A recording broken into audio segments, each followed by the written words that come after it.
thank you very much for being here today. I'm with my Dr. Anthony Fauci, Helen Carlton Harris, Commissioner of Health and Human Services, who is really, can't say enough, been my point person as we continue to move to defeat this COVID-19 coronavirus pandemic. And she knows I talk to her many times 24/7. And unfortunately, even everything that we are doing, we have slipped back into the red category on the mapping that Governor Baker puts out. Barely, and Helen will get into that, but we are. And we have to remain steadfast, and I think Commissioner Carlton Harris and I said it Monday. You know, it was outstanding that a mid-sized urban center in America was in the green, and we took a lot of pride in that. But I think maybe we might, on purpose, sent out a message to people that, hey, we're getting through this, we're all set, you can go out and about and do what you want. No.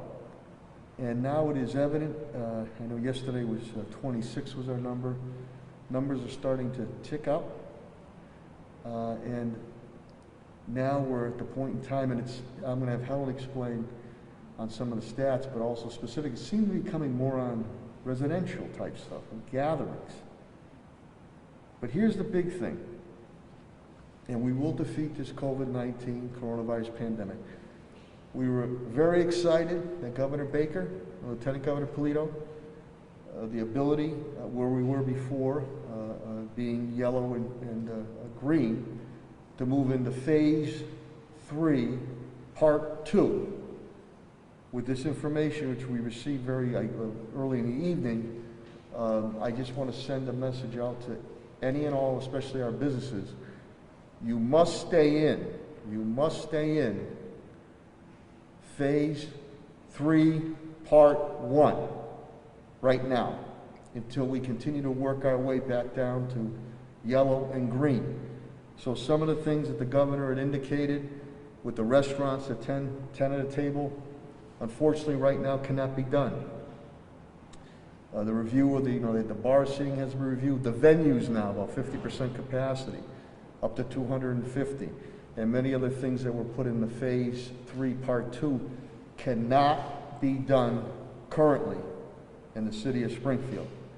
As soon as we knock this situation down, which we will move to that phase 3, part 2. Some of this is also a testament to the Stop the Spread that Commissioner Helen Carlton Harris and I have advocated, and we're very appreciative of Governor Baker. We're doing a lot more testing. So, numbers at that time will go up, but it allows us to contact trace and identify and isolate and mitigate those areas. So we were very happy, before I turn over to Helen, that we're starting to move into phase 3, part 2, but this temporary setback came in last night. So we want to reiterate to our residents and to our business community, you must stay in phase 3, part 1. So that goes for household gatherings too. And before I turn it over to Helen, please, your cooperation and collaboration has been fantastic, and you've been patient. We're in surreal and challenging times, but I need your continued help. Wear those masks, please. Wash those hands. Keep the social or physical distancing 6 foot apart. And if you don't feel good, stay home.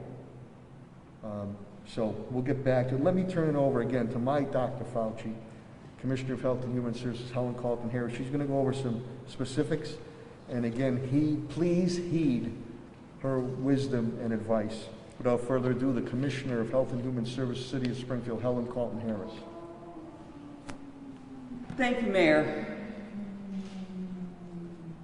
COVID-19 is a highly contagious, transmittable virus, as evidenced by the fact that the City of Springfield's status has gone from green to red in one short month. This virus can have lasting effects on the health of individuals in the city of Springfield and in the nation, and it has caused 207 deaths across the nation. This virus is a killer. This virus is nothing for us to take lightly. I have every confidence that the status in the city of Springfield will go back to yellow and then to green. But it's important, as the mayor has said, to heed those non-pharmaceutical interventions that we talk about every week. Wear face coverings, practice good hand hygiene, socially distance 6 feet or more, and stay home if you're sick. Stop the Spread, as the mayor mentioned, has been an invaluable tool. It has allowed us to understand where the prevalence of the virus is in the city of Springfield. If we did not have Stop the Spread, we would have had individuals who potentially had the virus continue to spread it, and we would not have known who those individuals were. So Stop the Spread has been an invaluable tool. However, let me be clear that Stop the Spread cannot be our only intervention. I ask that our businesses, our community-based organizations, our neighborhood councils, civic association, get involved in our prevention efforts. It's important that in your neighborhoods and in your communities, if you see individuals, know individuals who are not practicing the behaviors that we're asking, please ask them to do that. It will save lives. We are in the business of saving lives. These numbers are numbers as far as I'm concerned, and we're looking at numbers all over the country. But when I look at these numbers, I see a family, an individual, a community, a city, a county, a nation impacted. And so I ask all of you to continue to be involved and make a difference wherever you are. Businesses, let me be clear, we get phone calls in the hotline on a daily basis reporting businesses who are not complying with the face covering mandate particularly. So I'm asking, this is a mandate in the city of Springfield. It is not a choice. Please insist that your patrons wear face coverings when they are coming into your facilities. Again, our goal is to keep our community healthy and to be able to understand the impact of these numbers on the lives of individuals. Let me tell you that in the last 3 days, we have had 51 cases. As the mayor indicated, there were 26 yesterday. What that means is that we had 124 when I reported to you on Monday, and we have added another 51 in 3 days. The zip codes that I spoke to you about that were impacted continue to be impacted, however, with some differences. I am seeing that 01107 over the last 3 days have only had 3 cases. So thank you. 01107 appears to be attempting to mitigate this virus. Our increase has come in 01109, where there were 13 cases since Monday. Again, I'm reporting on Monday, Tuesday, and Wednesday. That brings 01109's total to 35 if I add what I reported to you on Monday. So I am talking about September 21st through September 30th. 35 is the number, and so that has definitely increased. 01104, I said at the last time, was 28. They have added another 7, and so they are also at 35. 01105, again, we are not seeing the same level of uptick. 01107 was 22, is now 25 with the ones that have been added. 01108, when I reported to you last, it was 26. We have added in 01108 another 5 cases. I'm sorry, another 10 cases in 01108, which brings that total to 36. And so, why am I giving you zip codes? I am giving you zip codes because if you live in that zip code, if your family's in that zip code, if you visit that zip code, I could give more specific information, and I may, because I'm in the process of mapping the clusters by addresses.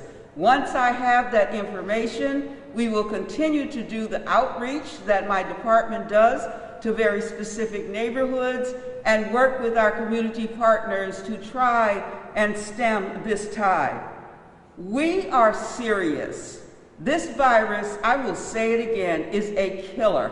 It kills, and even if you get sick and recover, there could potentially be long-lasting chronic disease effects.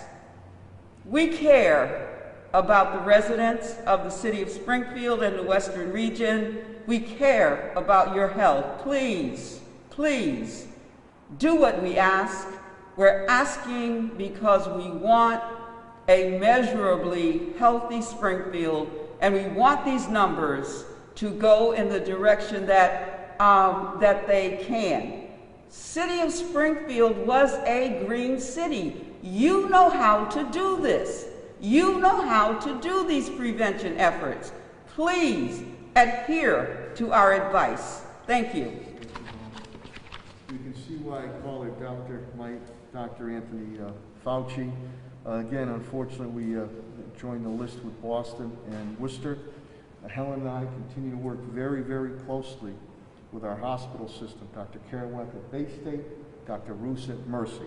That is key coordination we do constantly. If and when there was a spike that really moved the numbers that have to be hospitalized on it.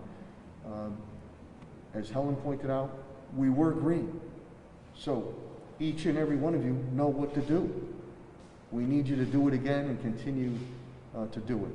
So before we take questions, to the residents of the area, City of Springfield, and to the business community, though we were very excited balancing public health, medicine, and science information with economic development, you have to stay in phase 3, part 1. We cannot, at this point in time, temporarily move into phase 3, part 2 on the governor's initiatives that have come across. So please, to the businesses, you must adhere to phase 3, part 1. To the residents, phase 3, part 1 with that. So we'll take any, Helen and I will take any questions or comments that you might have. Ms. Kincaid. Commissioner, any idea on why these numbers are rising in the neighborhood? Is it gatherings? Is it not adhering to precautions? The numbers are rising across the Commonwealth, as you know, and so it certainly has to do with individuals having gatherings and not using precautions. Also, what we know from some limited contact tracing that has been done and cluster information, there were some individuals who came from Florida to the city of Springfield, and we have found positive cases not only in that home, which were substantial, but also in neighboring homes that the individuals visited. So we are able to trace some of it back to gatherings, and again, it's happening across the Commonwealth and certainly across the nation. Commissioner White up there, there doesn't seem to be a corresponding spike in hospitalizations in Springfield. It jumps in the daily case numbers that you're seeing. What does that tell you? Are these younger people that are getting sick, or can you draw any conclusion from that based on what you found in your contact tracing? So there is certainly the potential that those individuals are younger. We will be sharing more data around the ages. However, what I would say is the trend we've noticed in the past is usually the uptick in hospitalizations follows 2 weeks after a spike. So potentially we are not seeing the number of hospitalizations, and perhaps we won't. But the past and tracking data has shown that that does not happen until about 2 weeks post spikes in infection. Can you elaborate a little bit on what you're doing on the ground in the communities, in these zip codes where you've identified these spikes can you elaborate on what you're doing in terms of the community outreach?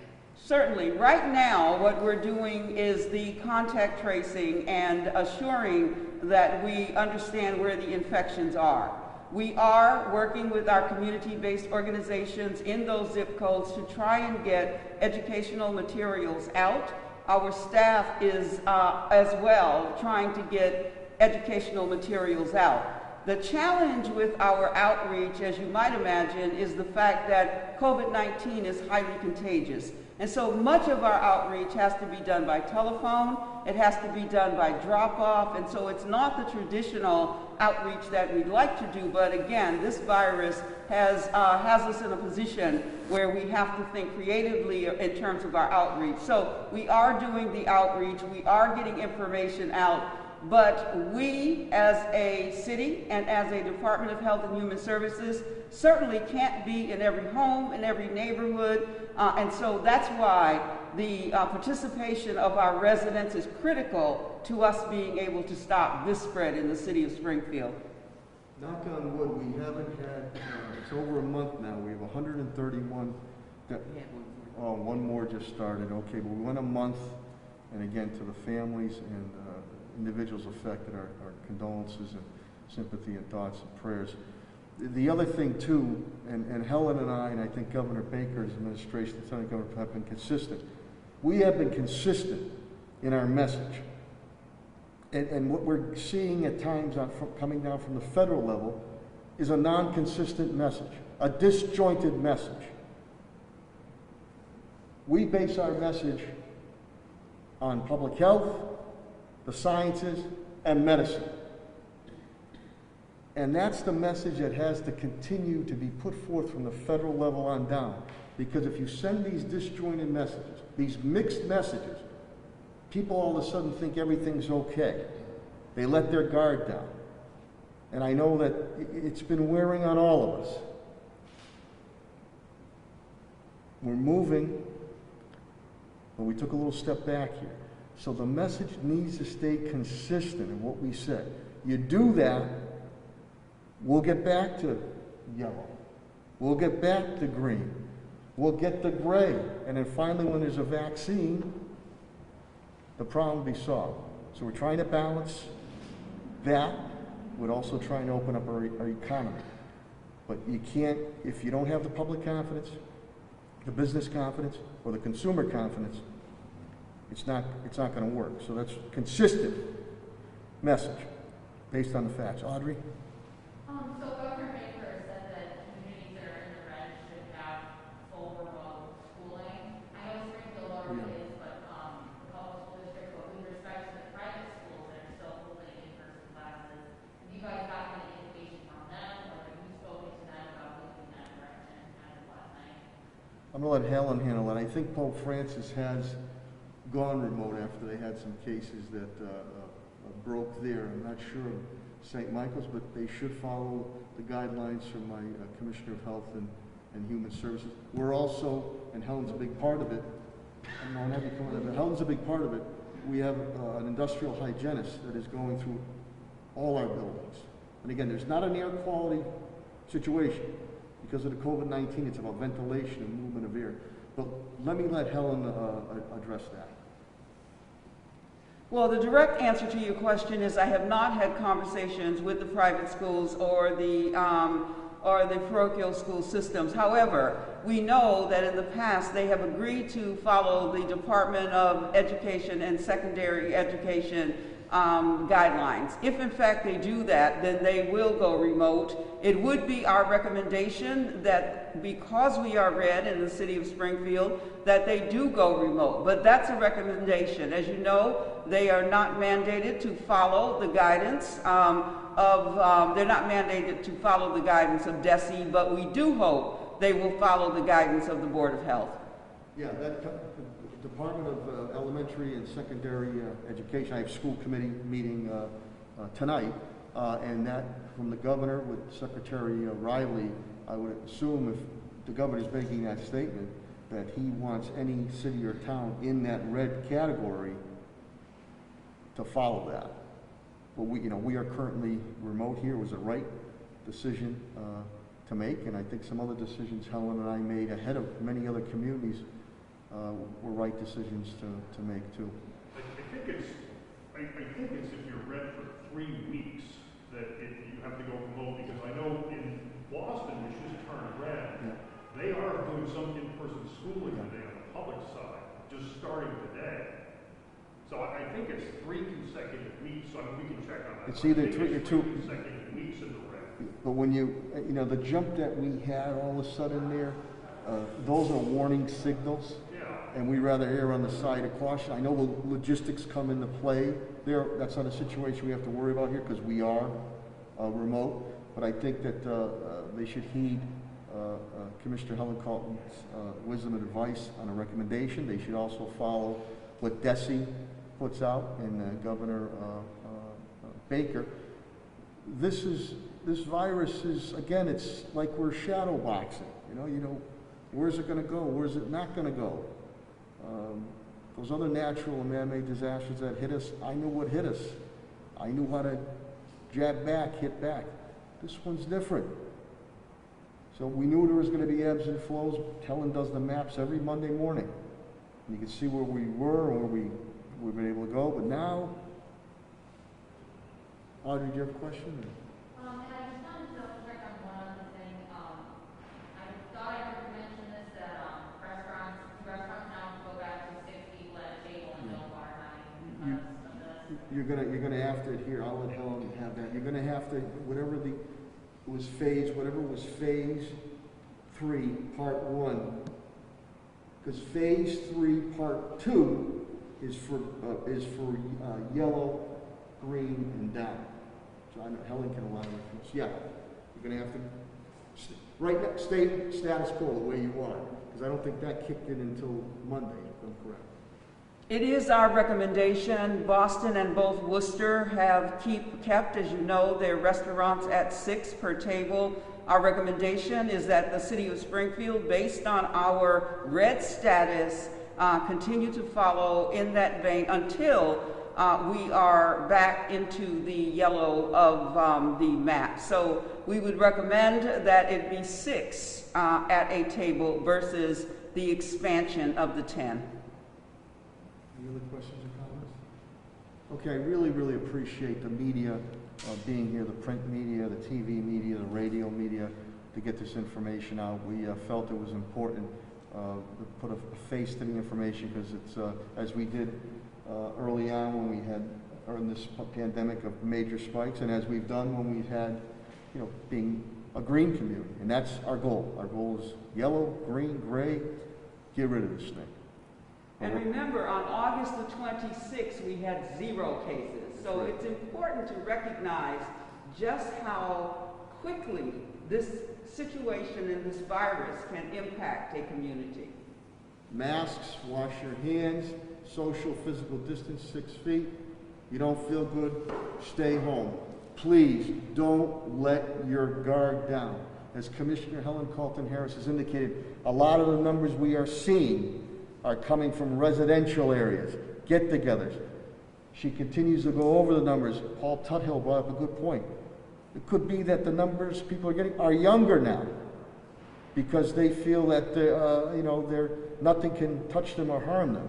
So that's why there needs to be a consistent, not disjointed message coming from the federal level on down. The message is the same here, from the city of Springfield and the Commonwealth of Massachusetts, Governor Baker, Helen, same message. We're in lockstep. And that's the way it pays dividends. So people can't have that, you know, everything's okay. You know, I don't need to wear a mask. I don't need to do this. I don't need to do that. Well, the numbers have shot up now. And you're seeing that across the state. You've already seen it across other states across the country. So this is a wake-up call. A wake-up call. And as Helen said, this is a dangerous, dangerous virus. I don't want to alarm you, but I just want to say, please, as Helen indicated, do the right thing. You did it before. I'm so proud of each and every one of you because we were green. So you know what to do. Do it again, and we'll get our red, we'll get the yellow, we'll get the green, and better. Good health, and God bless you all. Thank you. There is an on-topic question. Sure. On your decision to dismiss Darrell Moss. Personnel matter. Decision has been rendered. Statement has been made. I have no further comments on the situation. Did the rally and the steps of City Hall impact your decision? The decision, again, was based on the social media violence. So, again, decision's been rendered, been made, statement's been issued. I have no further comment on the issue. Thank you very much.